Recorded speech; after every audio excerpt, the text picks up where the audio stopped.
তোলাবাজির অভিযোগে এবার বর্ধমানে গ্রেফতার করা হলো প্রাক্তন তৃণমূল কাউন্সিলরকে।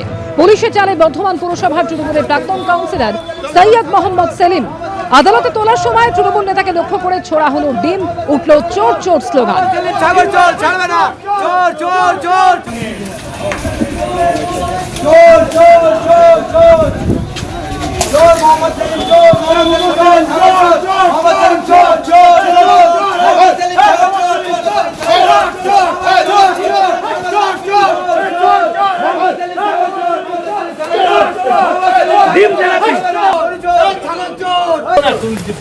বলছে তো সেলিমদা গ্রেফতার করলো কেন আপনাকে?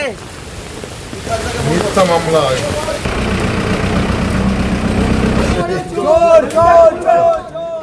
বারাসাত মেডিকেল কলেজের অব্যবস্থায় ক্ষুব্ধ স্বাস্থ্যমন্ত্রী। মেডিকেল কলেজে গিয়ে দেখা গেল সেখানে ঘুরে বেড়াচ্ছে বেড়াল।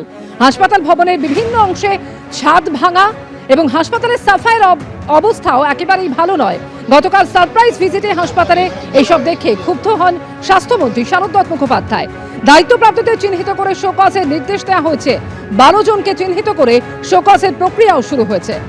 কালকে স্বাস্থ্যমন্ত্রীর আমাদের এখানে হাসপাতালে আচমকা পরিদর্শনের ফলে উনি আমাদের কিছু নির্দেশ দিয়ে গেছেন।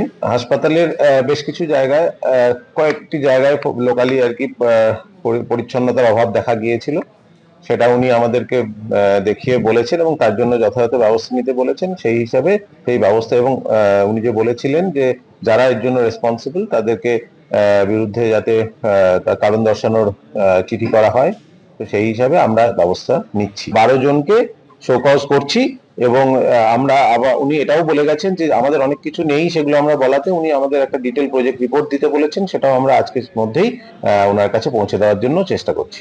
সুরেন্দ্রনাথ কলেজের পর এবার নিউ ব্যারাকপুরের এপিসি কলেজ। আরো একটি কলেজের ইউনিয়ন রুমে দেখা গেল ফুর্তির আখড়া।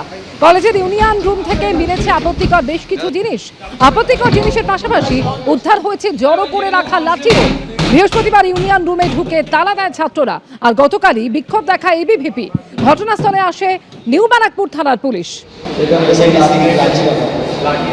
কলেজের ইউনিয়ন রুমের মধ্যে থেকে উদ্ধার হলো আপত্তিকর জিনিস। এবার এপিসি কলেজের ইউনিয়ন রুমে শুধু এই আপত্তিকর জিনিসপত্রই নয়, একই সঙ্গে জড়ো করে রাখা লাঠি উদ্ধার হয়েছে।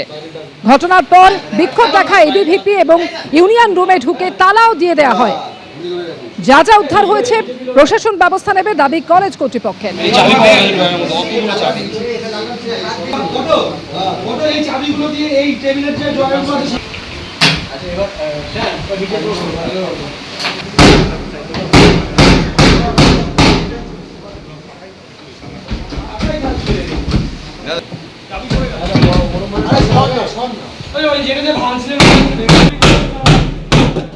এবিপি আনন্দ, এগিয়ে থাকে, এগিয়ে রাখে।